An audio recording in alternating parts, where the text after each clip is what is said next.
Hello, everybody. Thanks for joining us today. My name is Maureen Kilgour. I'm the chair of the Gender Equality Working Group of the UN Principles for Responsible Management Education.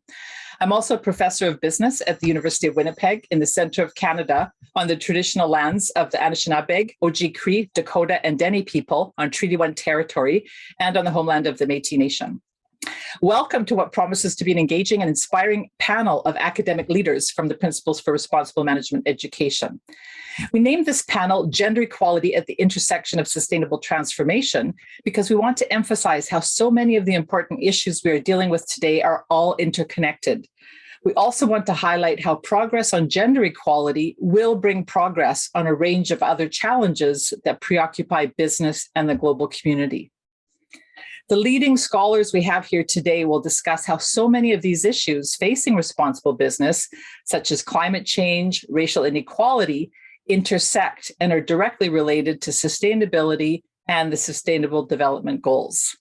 I'll introduce the panel briefly, provide some opening remarks, and then we'll have short presentations by each of the panelists before turning to a roundtable discussion with a question and answer session. In alphabetical order today, we have Dr. Lara Bianchi, Dr. Anita Bosch, Dr. Alex Hope, and Dr. Simone Phipps.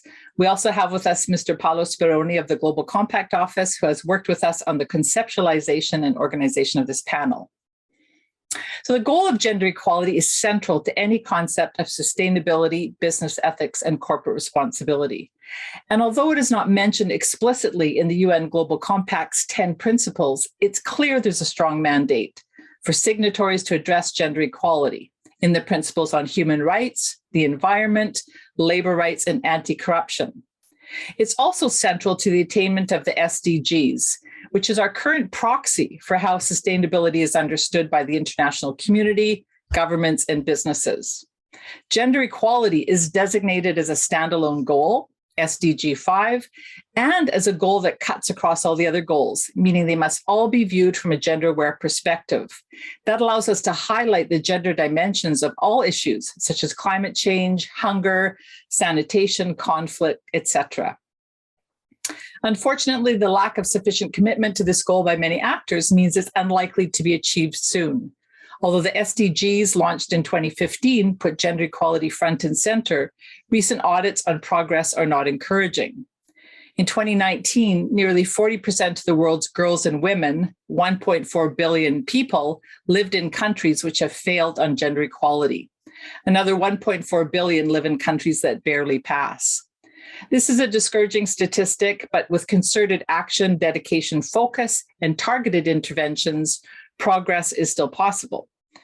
One of the tragedies of the present day is that there's no shortage of challenges. The COVID pandemic has exacerbated existing inequalities, especially gender inequality. The situation in Ukraine has underscored how precarious the global order is and how interconnected at the same time. However, these crises have also shown us the potential impact of concerted action by the business community, by governments, and by other stakeholders and non-governmental organizations. I'm sure you'll find our panel presentations interesting and inspiring. Without further ado, we'll now turn to Dr. Lara Bianchi from the University of Nottingham. Lara is an assistant professor at the International Centre for Corporate Social Responsibility in Nottingham, UK. Her research focuses on women's rights in global value chains. She's an expert at the Rights Lab Beacon of Excellence, which is the world's leading modern slavery research platform, and she works on meaningful engagement with marginalized stakeholders. Lara is currently leading 2 funded research projects that investigate the intersection between gender equality and conflict in the Philippines and Pakistan. She recently won a Rising Star for Public Engagement Award for her work with women and NGOs in fragile zones. Lara, I'm going to turn the camera over to you. Thank you very much, Maureen. It's an honor to be here, certainly, but I think it's also a very challenging conversation that we are having. Gender equality is one of those topics that have been with practitioners and academics for decades now. And it really feels sometimes that we made very little progress, and your introduction confirmed that, and not fast enough progress for making any difference to women worldwide. After more than 25 years now from the Beijing Declaration on Women's Rights gender inequality remains endemic in workplaces and in global value chains. And this happens because gender inequality is structural in our society. And the world of business is simply a reflection of that. And despite good intentions and many great efforts to change that. I think my contribution here today wants to bring a slightly different and possibly more positive perspective on the role that the business community can have in fostering and respecting women's rights. A perspective which is a step away from corporate social responsibility and social compliance as we know them, and as businesses have employed them in the last decades. I'm talking about the business and human rights movement and how this has helped to shift the conversation, to flip some of the assumptions about what doing business well means for stakeholders, including women. And it's true that the gender agenda lacked actually an adequate space in the design of the UN Guiding Principles for Business and Human Rights. But the conversation has moved forward since their endorsement more than 10 years ago now, and the adoption of a gender lens for the implementation of business and human rights tools and principles, I think, is what might allow us to make real progress on gender equality and the achievement of the SDG 5. I think the voluntary aspect of corporate social responsibility is problematic, as it is its focus on the business case. It cannot be a choice, it shouldn't be a choice whether an organization can have negative impacts on women's rights. Business and human rights overcomes these limits, offering a smart mix of voluntarism and business ethics principles with respect for soft and hard law. Business and human rights puts women at the center of policies and practices and offers a clear benchmark to companies with internationally recognized human rights standards that must be respected. And women's rights are very much human rights, and their working conditions are a human right matter. The first article of the Universal Declaration of Human Rights says that all human beings are born free and equal, but are they? On the equal point, we all have, I'm sure, our doubts. So in celebration of the International Women's Day on the 8th of March, we should not forget that women's rights are very much human rights and that women are equal among human beings. My most recent work focuses on the impact of business in fragile zones, so regions that have been affected by conflicts and/or natural disasters. What I'm interested in understanding better is how context fragility reinforces gendered norms and discriminatory attitudes, and what businesses and NGOs operating in those contexts should keep in consideration. For conflict-affected societies, the UN Working Group on Business and Human Rights recently suggested that actors should adopt what they call enhanced actions. So basically non-traditional management tools that keep in consideration the peculiarities of the context and the higher risk of human rights abuses. And this is particularly true when dealing with equality matters. We often praise, for example, women for being resilient, especially during and after a conflict or a natural disaster. But resilience can be a dangerous concept. Resilience might mean that women lower their bars and accept some forms of abuses or accept to be silenced because they don't have other choices. Resilience must be paired with efforts of empowerment and agency, and women must unnormalize not having an agency on their futures. Organizations, on their hand, can play a huge role on this achievement. During a very recent research project in the Philippines, talking about stakeholder engagement with local NGOs, a young woman told us, no matter what I say, they will not hear to me or listen to me. So that's why I rather not to say anything at all. And too often women are told what they need. And organizations, including many UN agencies, tend to assume to know exactly what these women require. And this must change. On the center of the business and human rights approach lays the adoption of a human rights due diligence process that can assess risk and impacts on people and plan a way forward. I think, especially in fragile zones, this due diligence process should be a participatory one, where organizations learn from women about impacts on their rights, about their needs, and what they could do for improving their situations, for empowering their development. Some fantastic programs and policies at the moment on gender equality promoted by companies and NGOs are actually just imposed on women, taking away their agency and not allowing for their voices to be heard. A more inclusive, two-way learning process in place of traditional stakeholder engagement practices is key, a key structural change which goes beyond fragile contexts, and it's very much true and applicable to non-conflict and well-developed context.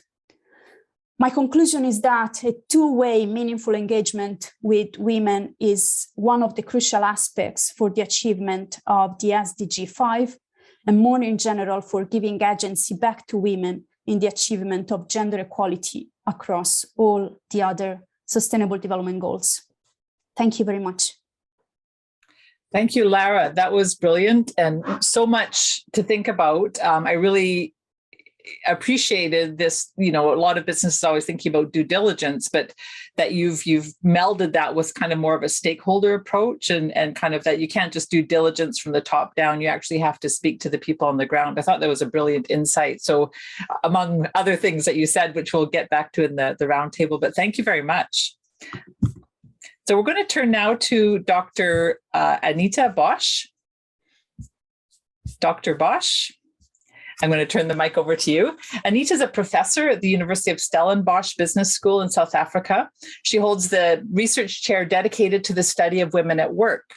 She's also the editor of the annual Women's Report Africa and has authored a number of academic articles and reports on women on South African boards, for example. She's done work on the gender pay gap. She's worked across sub-Saharan Africa, Mauritius, Austria, the Netherlands, and the UK. And she's also the facilitator of the South African UN Global Compact Target Gender Equality Program. And she's been invited a couple of times to present before the South African Parliament. So she's got a lot of expertise to bring to us, and I'm just going to turn the mic over to her right now. Anita. Thank you so much, Maureen. And Lara, what you presented gave me so many touch points.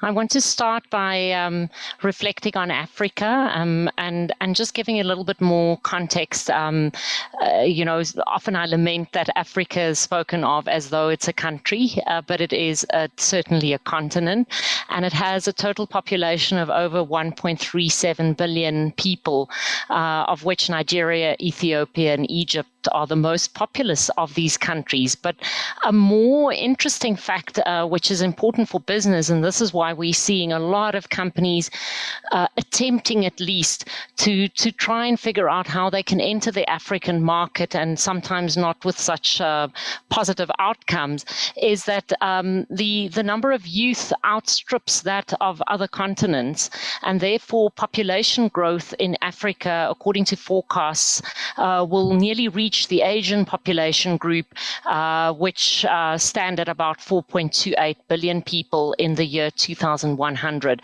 So that's about 78 years from now. So Africa is really a continent that matters in terms of business and where business can expand into. When we think about gender relations on the continent, and I'm speaking in a very generic way because there's 54 countries and over 3,000 different ethnic groups speaking more than 2,100 languages. On this very, very diverse continent, what we do find is that gender relations tend to be quite traditional and very much that women are subservient to men. This is an interesting contrast, though, to the fact that women's representation in parliament in many of the African countries are outstripping those of other parts of the world. with very high levels of political representation and, for instance, speakers of parliaments being women.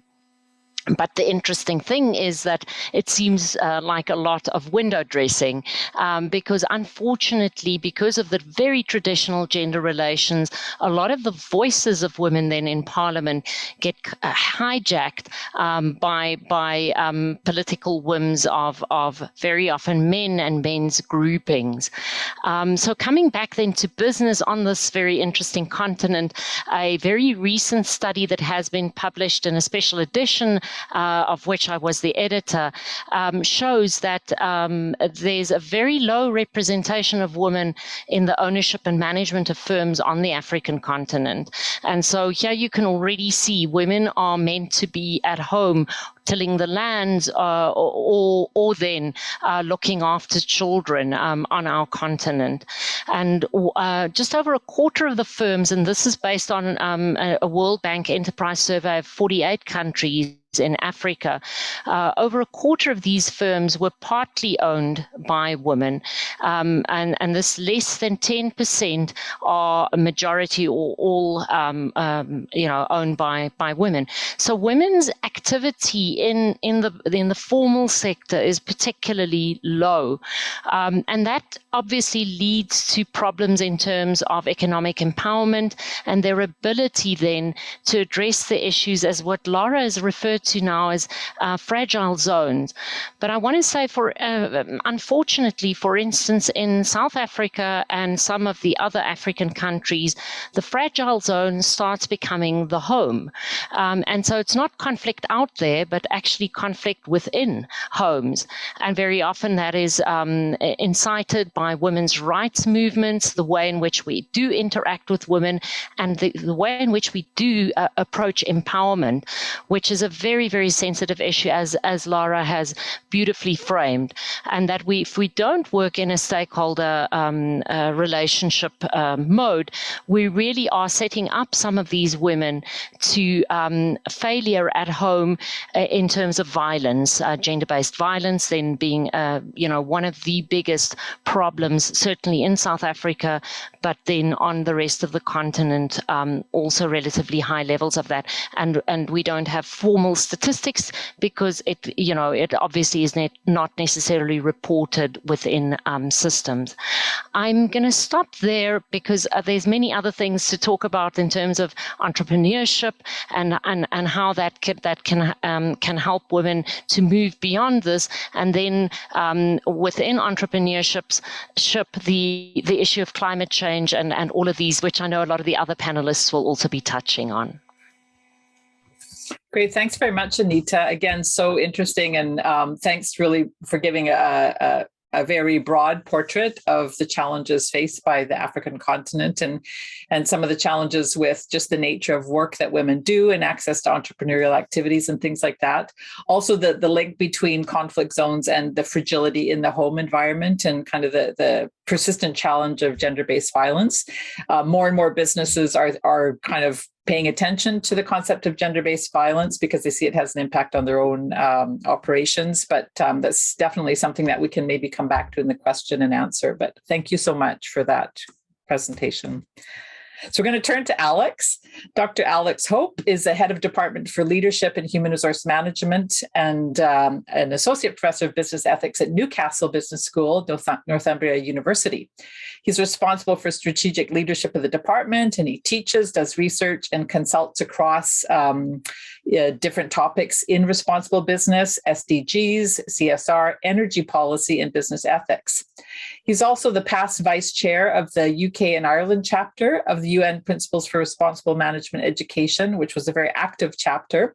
And he's current co-chair of the UN Prime Climate Change and Environment Working Group. So again, a very, highly accomplished person with lots to say on these issues. So I'm going to turn it over to Alex. Thank you, Alex. Thanks, Maureen. And it's been really interesting listening to both Anita and Lara, and a lot of the issues that we're going to discuss all intersect, and I know that's one of the reasons why we're here. And I think when we think about climate change and gender equality and climate change, the two are totally linked. Climate change, as we know, impacts everybody, all communities around the world, but it does have different impacts on men and women. Women, as we know, are potentially impacted more by climate change issues of climate change, negative impacts, but also have more ability in some ways to actually solve some of the climate problems that we have going forward. And I'm going to talk a little bit about why that is.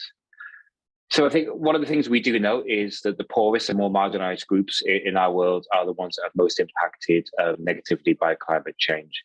And it tends to be women that commonly face those higher risks and the greater burdens. And that is mainly because the majority of the world's poor happen to be women. About 70% of the world's poor are women. We do know that women across the world generally have lower incomes, they have less access to credit and decision-making authority, limited control over resources, which increases their vulnerability to climate impacts. If you think about developing countries, men are often working away from home, sending remittance back from home, whilst it's the women that work at home and, as Anita said, tend to be looking after families, subsistence farming, and they produce between 60 and 80% of all of the food of developing countries themselves. So more frequent severe drought and flooding and pest damage that we know is occurring because of climate change reduces crop yields, and it makes it much more difficult to feed families, and the women have the responsibility for that in many developing countries. In many societies as well, women also have the primary responsibility for things like collecting water and firewood. And again, as resource scarcity bites, women and girls have to travel further to do that and to collect their firewood or water, which increases threat to their safety and decreases other things that they're trying to do in productivity, like farming, and also their availability for schooling and education, which is key, which we'll come back to. Climate change increases the frequency of severity of extreme weather events, and we're seeing that all around the world over the last couple of years. And we also know that during and after natural disasters, women's role as primary caregivers intensifies massively. And again, that can lead to their own sickness, illness, exhaustion, and other issues as well. And we also know that post and disaster events, there are increases, unfortunately, in domestic and sexual violence against women as well. So some of the issues that we have, again, is that unequal participation that women have, as we've been discussing, in businesses and also in kind of decision-making processes in labour markets. They compound those inequalities that we see, and they often prevent women from fully contributing to climate-related planning, policy making, and implementation. You know, as 50% of, or thereabouts of the world are women, it's marginalising, 50% of our population.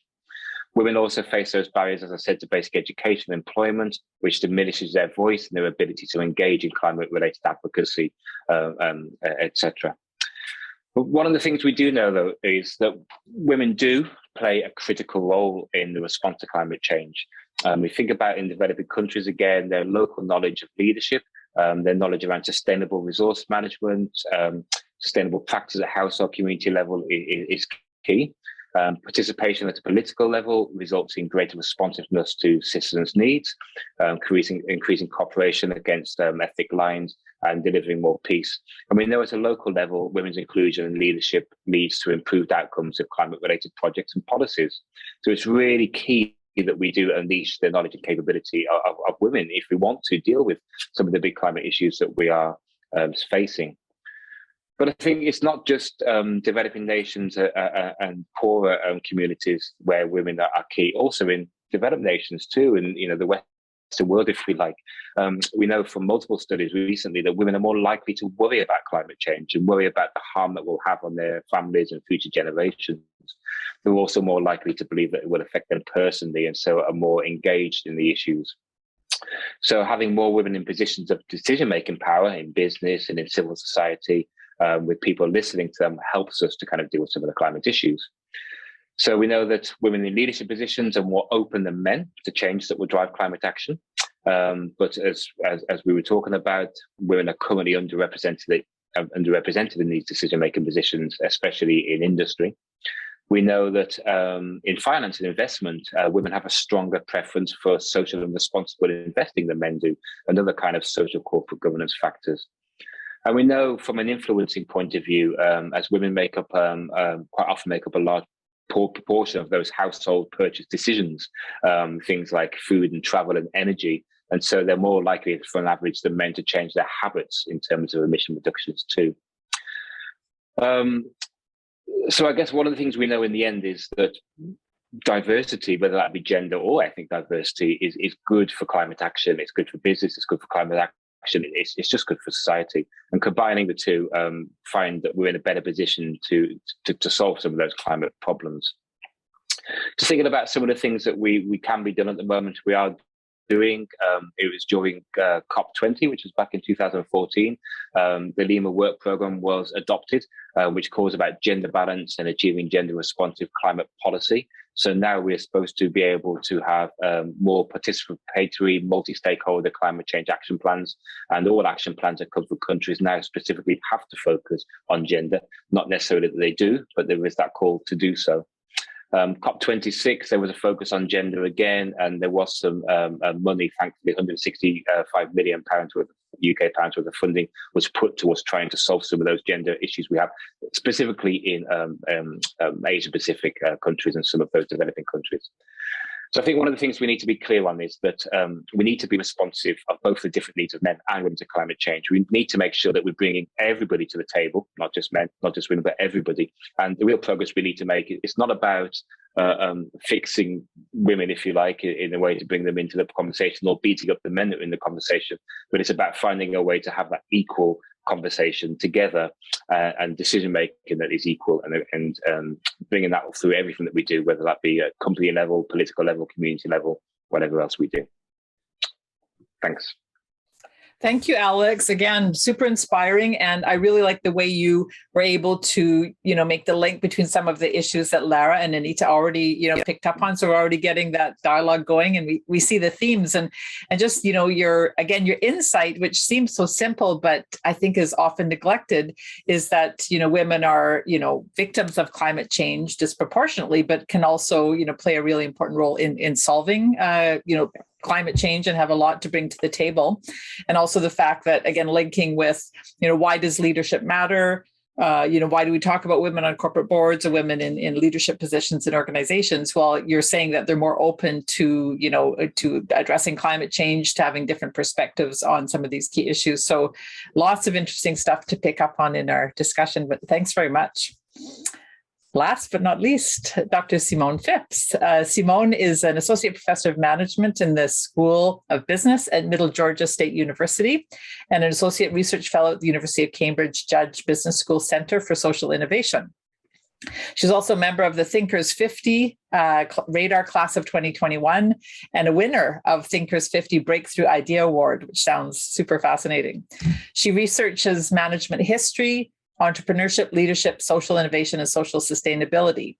And her research usually involves exploring gender, racial, and ethnic minorities with the aim of highlighting the struggles and contributions, and as well as finding solutions to improve minority experience in business and society. She's published in a number of scholarly articles, and she's been recognized by the Academy of Management for groundbreaking research in African American management history.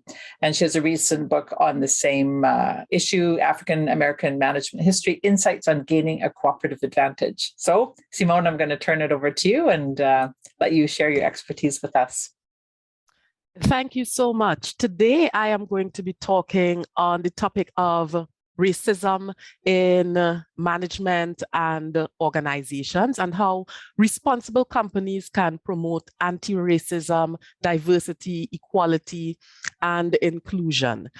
So in 2013, Black Lives Matter movement began when an African-American teen was shot to death and the shooter was acquitted. However, the movement really spread around the world in 2020 when George Floyd was killed by a police officer. And the reason it was able to spread globally was because people of color all over the world could relate to that disregard for Black lives. And so now Black Lives Matter is a global movement, but it's important to note that Black lives is not just about physical life and death. It should also include Black minds. It should also include equal opportunities for Black people, including equal opportunities in organizations. And that's important because equal opportunity in organizations shows that you actually care about Black lives and that Black lives matter to the organization, because that helps improve Black lives. And so I want to continue by talking a little bit about racism in management and organizations.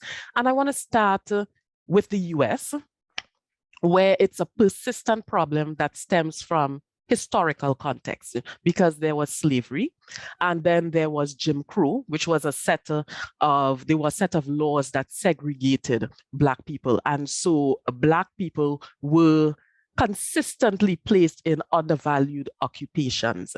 And then there was the New Deal, which was supposed to make things better during the Great Depression, but it really only helped white people because a lot of the Black people were in occupations that were excluded from New Deal policies. And so they didn't benefit from the better wages and benefits, etc., because they were in sectors like agriculture and the domestic industry, a lot of service occupations. And so you fast forward and racism still exists. The studies show that resumes with white-sounding names like Emily and Greg usually receive callbacks for interviews a lot more than resumes with Black names like Lakeisha and Jamal. Studies have shown that sometimes they receive 50% more callbacks.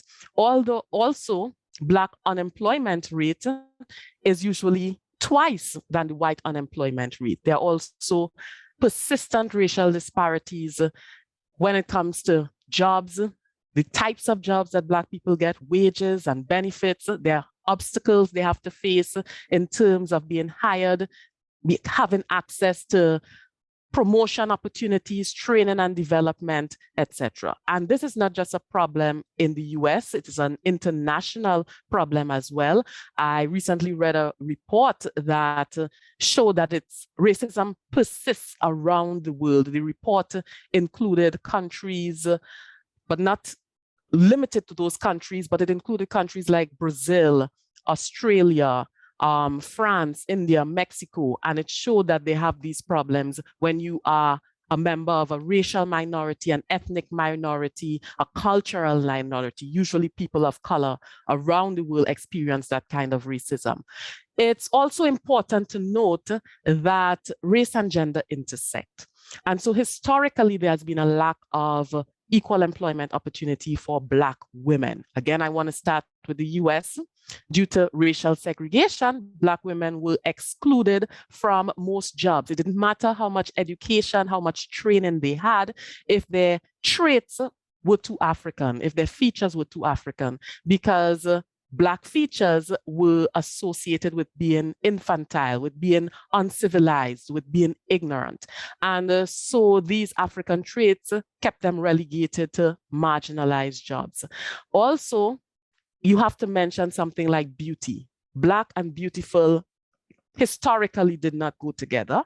And that's important in organizations and in employment decisions because it has been shown, studies have shown that beauty and attractiveness influences employment decisions. And so for Black women, if they're not seen as beautiful or attractive, that has repercussions as well. And today, women of color still lack equal employment opportunity. They are stereotyped, first of all, as being too assertive, too aggressive, being hostile, being incompetent, not being professional, and they are more likely to experience unemployment, to be in support positions, which mean that they are going to have less rewards, less opportunities for advancement. They're usually treated unfairly when it comes to networking opportunities, promotions, training opportunities, etc. And the same goes for women of color internationally. More women of color, they're more likely to experience disrespect in the workplace, to experience othering behavior, studies have shown, and to experience microaggression. I saw a recent report that included the US, the UK, and the continent of Africa. And specifically, they mentioned South Africa, where Black women and women of color experience these kinds of microaggressions and othering behavior at a much higher level or much more often. Also, it's important when you're talking about intersectionality to mention race, gender, and the pandemic, because the pandemic has brought to the fore health equity concerns and considerations for racial and ethnic minority groups. Why does this matter in an organizational context or from an organizational perspective? Because people in racial and ethnic minority groups often work as essential workers. And so they're more likely to contract COVID. And because of health disparities, they are more often to die because of COVID. And so organizations need to think about this and to think about what they can do, how they can find solutions to these problems. Also, Black women have been hit especially hard, studies have shown, by the pandemic when it comes to job losses. And even when it comes to recovery, they are behind in recovery.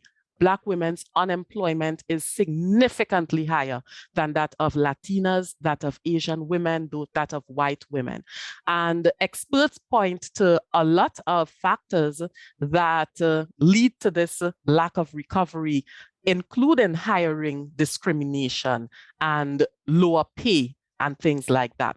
And so again, that intersection with race, gender, and pandemic is not just in the US, it is international. It's a global problem. For example, in the UK, it was found that minority women felt more of that economic toll of the lockdown, and it was harder for them to recover.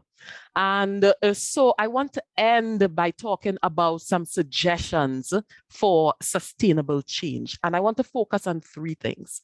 First, acknowledgement that there is a problem. Then the importance of allyship.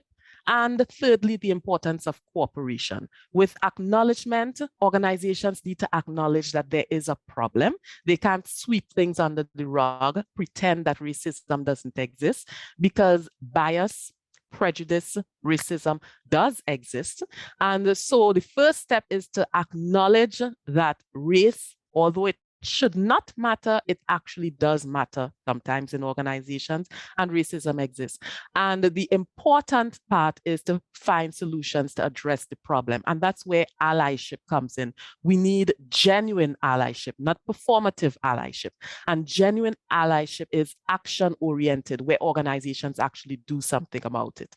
And finally, this idea of cooperation. And my research partner and I have coined the term of cooperative advantage, where we believe that there can be that reciprocal advantage when there's cooperation between organizations and their stakeholders, including employees, which would include employees of color, women of color. And it means that if you're taking that cooperative approach, you have to care about people's well-being. You got to engage in dialogue with them, and you got to try to reach consensus. So consensus building is very important. So it's going to be a really long journey, and direct initiatives and interventions are important. It's not a one-time fix, but hopefully if we put in the work together as organizations and as a community, then we're going to be able to reach that hopeful destination of anti-racism and true diversity and equality and inclusion. Thank you. Great. Thank you so much, Simone. Very inspiring as well. And I mean, as I said, we could talk forever on these topics, but I really love your historical perspective. And, I think most of us working in management research have understood that it's often very ahistorical, and even a lot of businesses operate in a very ahistorical fashion. It's like the here and now is the only time, and maybe a little bit into the future, but just sort of forgetting that there's a history, a tradition. Some things have been around forever, and So I thought that was really interesting. And also, again, this theme of working together, whether you call it allyship, your cooperative advantage concept, or what Lara and Anita and Alex were also talking about, is just bringing people together. So I thought that was really great. Well, that was excellent. Thanks so much for kind of giving our audience a little bit of insights into the research you do and your expertise. I think we'll do a couple of questions now, and I've got questions for everybody. I'm going to go back to Lara right now, and again, because we're trying to look at how gender is integrated into some of these other big preoccupations of business, like business and human rights. So what would be an example of a gender-related issue that could benefit from a business and human rights perspective? Big question, I know, but... Yeah, big question, but I think one of those questions with a clear answer, at least in my mind. I think a clear example of an issue that really could benefit from a BHR approach, business and human rights approach, is sexual harassment, because companies tend to adopt a very human resource management approach for dealing with the issue, and possibly based on principles of business ethics, but definitely very rarely based on human rights principles. And this maintains the focus on companies themselves and how to solve the urgency of a sexual harassment incident, for example, from a management point of view, to keep a low voice about it and a low profile about it. But sexual harassment is not a management problem. It is very much an infringement of human rights, of human dignity. This is clearly stated by the UN Declaration on the Elimination of Violence Against Women, but it is also in the ILO conventions as an infringement of decent working conditions. So the centrality of policies and actions taken by a company should be around the victim.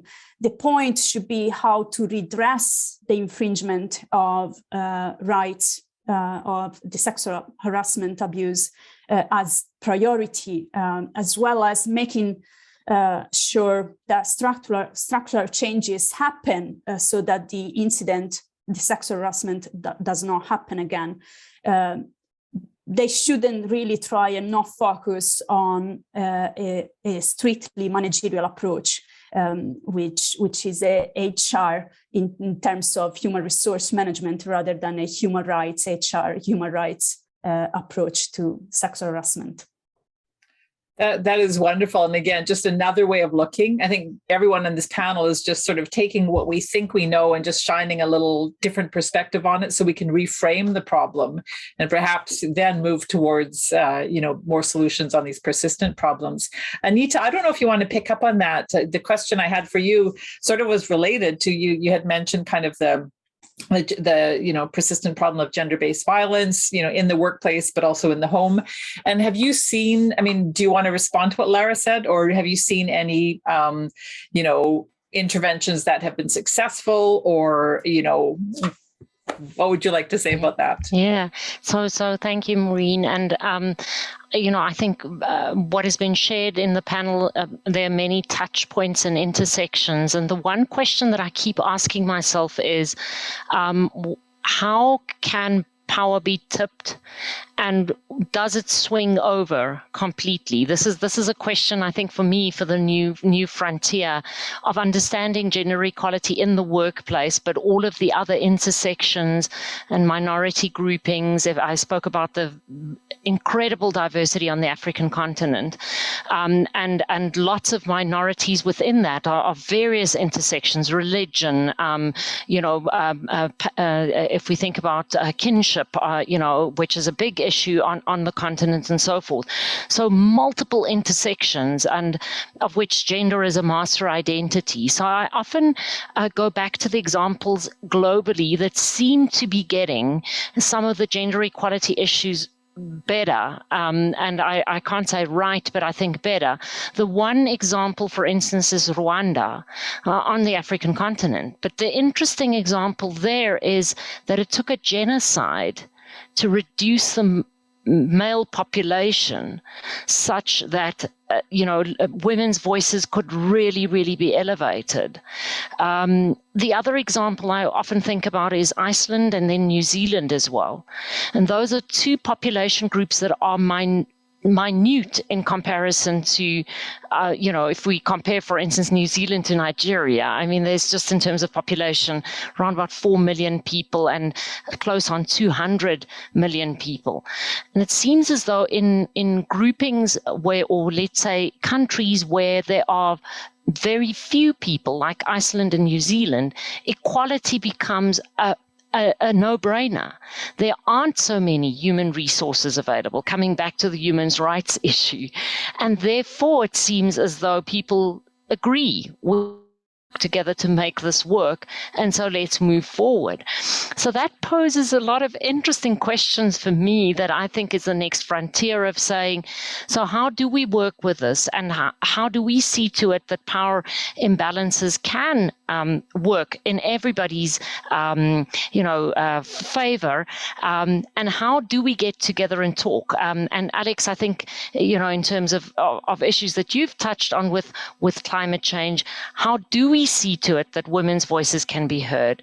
Simone, about how do we see it to it that minority groupings, and it's really about skin tone, isn't it? A lot of it has to do with that skin tone and then the ethnicity underpinned by it. How do we see to it that this happens in a positive way, and that we don't have to resort to violence to make these things happen, or to violence to try and curb it from happening, as I spoke to earlier on. So I don't have answers, but I think these are interesting questions, and that certainly businesses need to start engaging with, because this is the world we live and work in, and the people that buy from businesses, the customer base.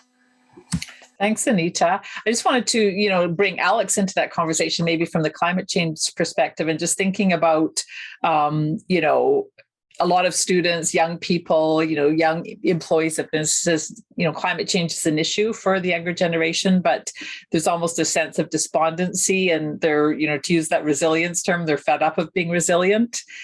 So how would you suggest, trying to move towards more of a positive discussion, how would you suggest that we frame these issues on gender and climate change and bring more young people and students into more of positive movement forward?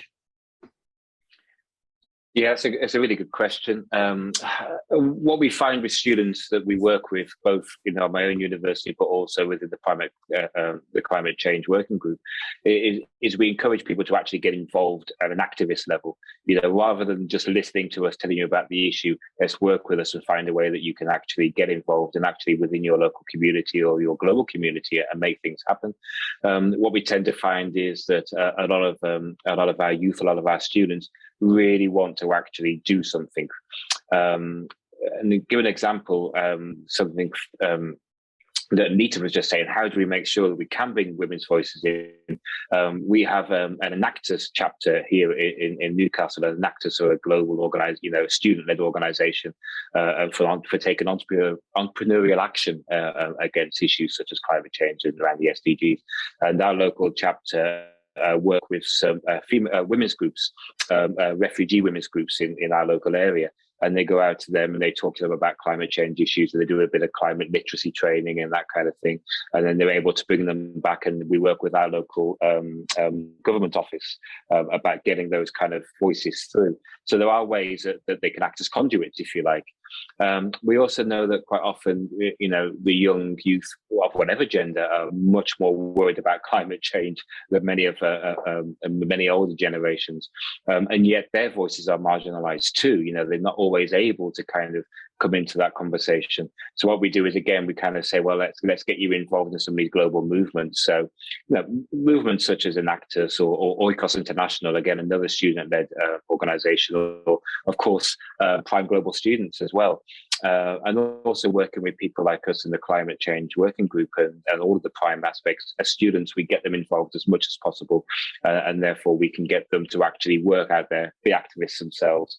And by doing so, they learn a little bit. They don't feel so despondent. They feel like they are making a change in their local context. So I think it's all about getting involved. And do you think that there's if you're looking at this from a business perspective, do you think that businesses should encourage their young employees to be activists within the company? Yeah, we have a business advisory group, as a lot of business schools would, that we work with. So senior leaders from local businesses, and they're always telling us the same thing. What they need is students coming in with that knowledge about how they can deal with climate change issues when they go into the workplace. And one of the complaints they often got was that students aren't learning this throughout their kind of business educations. And so one of the things that we advocate for, and we do here at Newcastle Business School, is we built climate change sustainability issues in general, and the SDGs, throughout every single one of our programs. So every single student has an understanding the day one of what the SDGs are, and then depending on their particular business degree, they will touch on relevant SDGs. So when they go into the workplace and their new kind of bosses, if you like, their leadership team say, look, we really need to deal with this, they can put their hand up and say, well, actually, this is something we've learned about during our undergraduate or postgraduate study, and this is how we can deal with this going forward. So, I think it's something that employers are calling for, that they need. And as educators, of the leaders of tomorrow, we can do something about that, and we should be. Excellent. Thank you. Just again, related, I'm trying to make everything intersectional here. Simone, you mentioned allyship. So I'm just wondering how, building on what Alex was saying about companies sort of encouraging, their younger employees to be responsible, get involved in things. How would you, are there ways a company can be a good ally in the context that you're referring? Definitely. And I want to mention that allyship definitely makes a difference when it comes to promoting diversity, equality, inclusion. And so in terms of being a good ally, these things need to be sponsored and endorsed and promoted at the very top. Top leadership needs to show that they actually care and that they are engaged in that. And at every level of the organization, that needs to be a priority. And that's when it comes to hiring, when it comes to training and development, when it comes to orientation after being hired, to make sure that people who are from diverse environments, contexts, that they are assimilated into the organization, that they are prepared to succeed and they don't fall through the cracks. Networking opportunities for advancement, all of these things need to be considered with diversity and equality and inclusion in mind.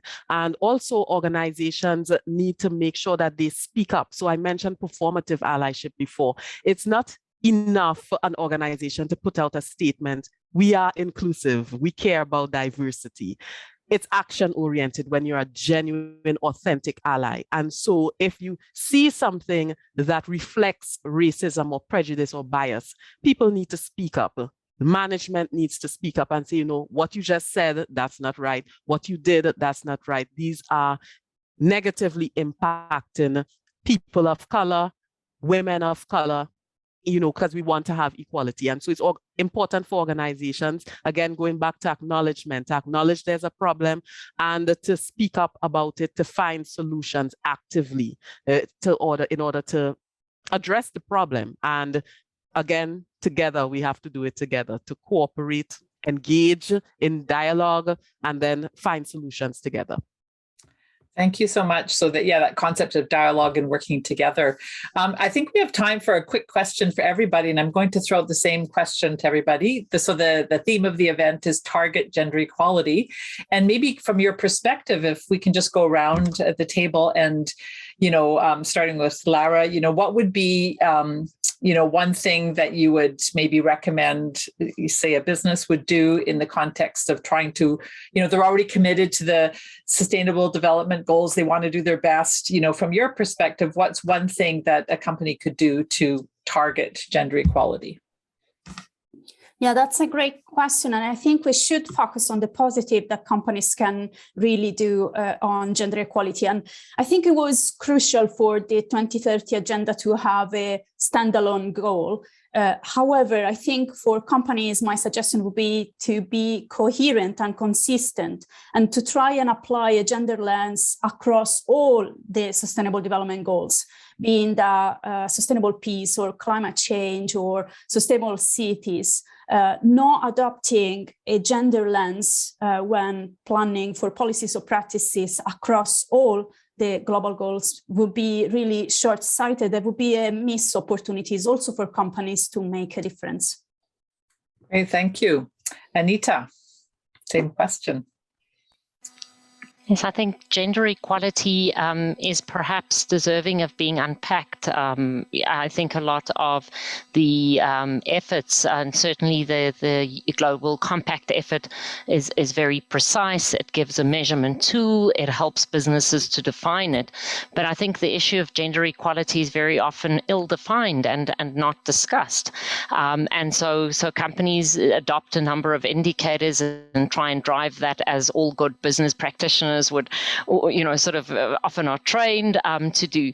So I think just a very robust discussion and an ongoing discussion about gender equality, the intersections of that, race, racism.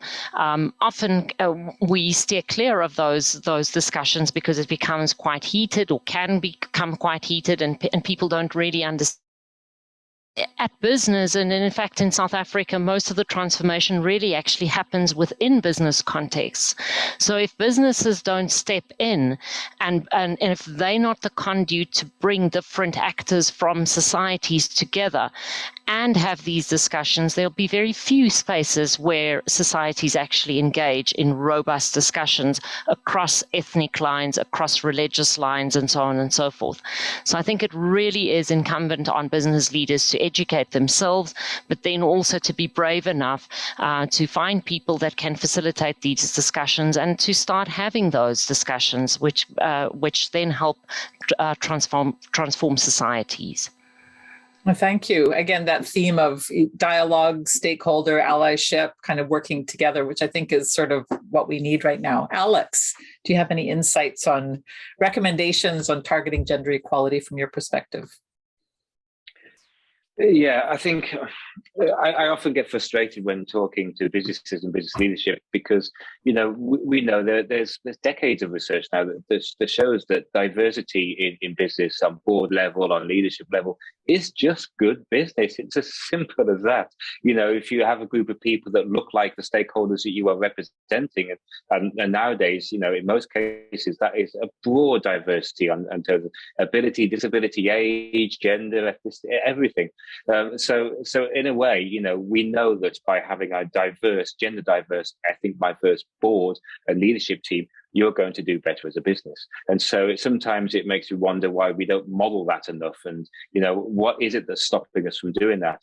And I think the businesses that we work to, we talk about this. And then the next level is actually saying, well, yes, we do understand that at a conceptual level, but what do we do about it? And that's the area that we need to work is what solutions do we bring to business to say, well, you understand that this is important. This is now what you need to do about it. And that's the area that we should be focusing on, I think. Great, thank you very much. And Simone? Yes, I think it's important to start with admission of the problem and then working to address that problem. So for gender equality, you need to get everyone together. And Alex also mentioned in his talk just now about the board, and I want to focus a little bit more about that, the importance of a corporate board. And the corporate board needs to reflect diversity, equality, and inclusion. So you need to have women, you need to have women of color, but it's not only selecting those people for the board, but you also have to make sure that that is a priority for them, because just having these diverse people doesn't mean that they will push a diverse agenda. So they have to have that as their priority, and they have to care about diversity and gender equality as well in order for it to work. So having that diverse board, but also having people on the board that care about diversity and gender equality. Great. Thank you very much. Well, thank you, everyone. I think our time is coming to an end, unfortunately, and I feel like we're just getting started. But this has been fantastic. I think we've seen some really critical themes emerge in some of the pressing challenges that we're all facing together in such a destabilizing time. And, I think just the mood and the contribution of these amazing panelists has been inspiring and also a bit sobering. So we know there's a huge challenges in so many areas, but I think we have the tools to address them. So it's really, we need the motivation. So thanks again. I'd like to thank Anita, Simone, Alex, and Lara. And also thank you to Paolo for assisting us in the planning and logistics. And I'd like to thank you, the audience, for attending. It's really been our pleasure to share our knowledge with you. And we look forward to continuing to build community as we go forward. So thank you very much.